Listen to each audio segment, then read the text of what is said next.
Welcome back to Capitol Review. I'm Mark Hall. A watchdog group made of veterans is sounding the alarm over the alleged waste and misuse inside the veteran charity world. Retired U.S. Navy Commander Kirk Lippold joins us, Capitol Review. He's part of the nonprofit Charities for Vets. Commander, welcome to Capitol Review. Thank you, Mark. It's glad to be on your show. We're glad to have you talk about Charities for Vets and the mission behind it.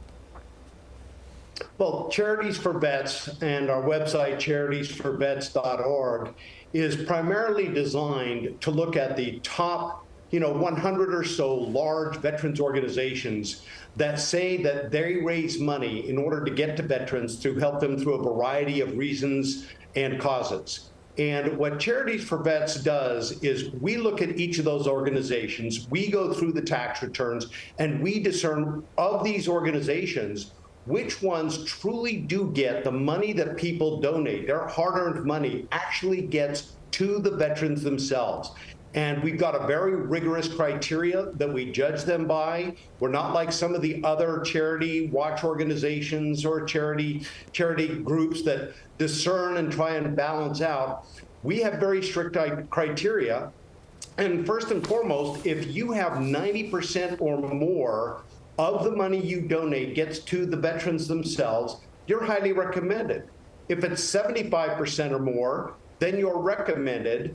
But for those that have less than that, that have high overhead, where more than 25% does not get to the veterans, then we in fact look at it and say, no, you're in the not recommended category, because we truly believe that if people are going to donate money, it should get where it needs to be and not be sucked up by all the overhead costs, fundraising costs, administrative fees, all those things that eat away at it.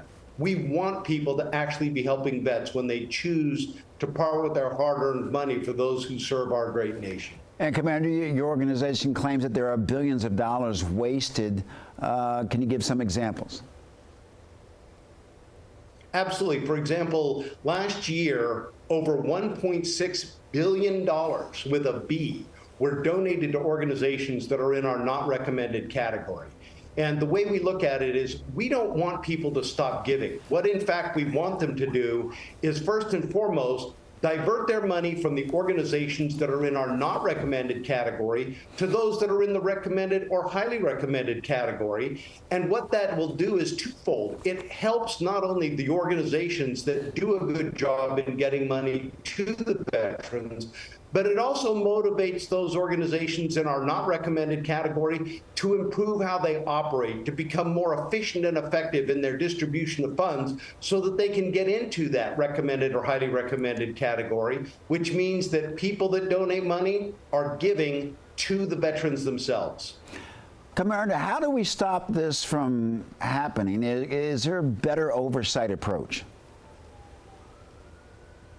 Well, I think that the oversight comes from the American people themselves by becoming educated. So if you go to our website, charitiesforvets.org, it truly is an opportunity for them to see what is our grading criteria, what organizations are in the highly recommended, recommended, and not recommended category, and truly see for themselves.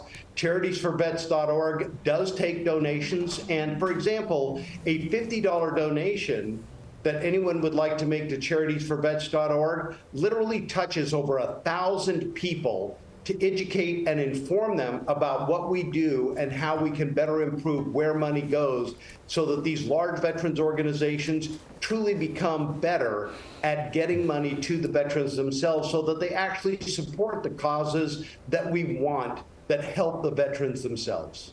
Retired U.S. Navy Commander Kirk Lippold, thank you so very much for joining us.